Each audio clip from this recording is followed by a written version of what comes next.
Now, we discussed the democratic peace theory, and I should say that there are those who argue that actually the explanation for this is not due to a liberal argument or a liberal mechanism. It actually has to do with something completely different.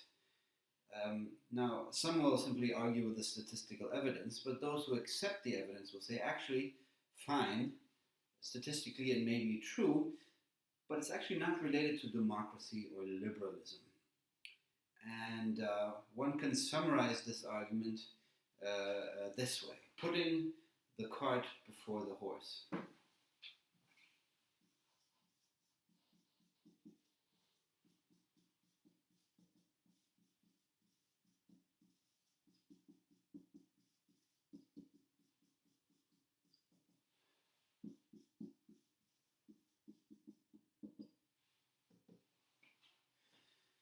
The argument here is simply that democracy doesn't lead to peace, but rather peace leads to democracy.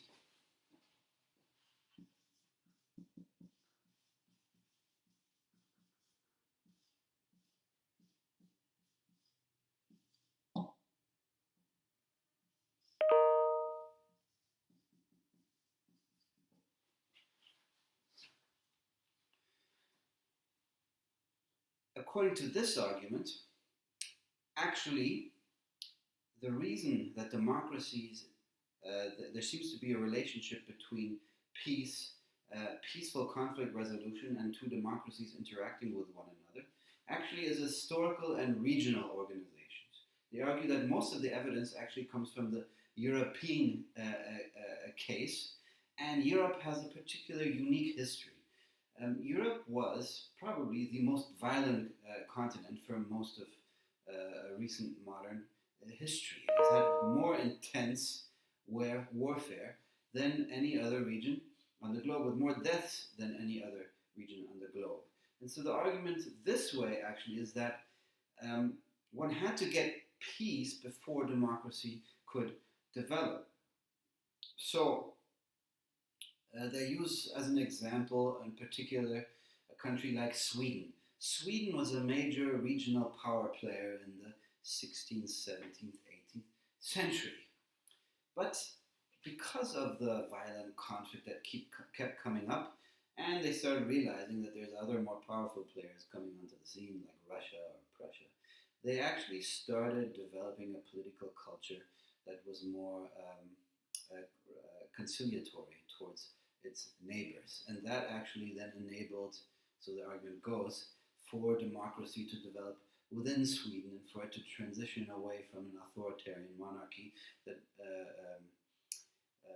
that had existed before. And so the story then goes for the rest of Europe as well.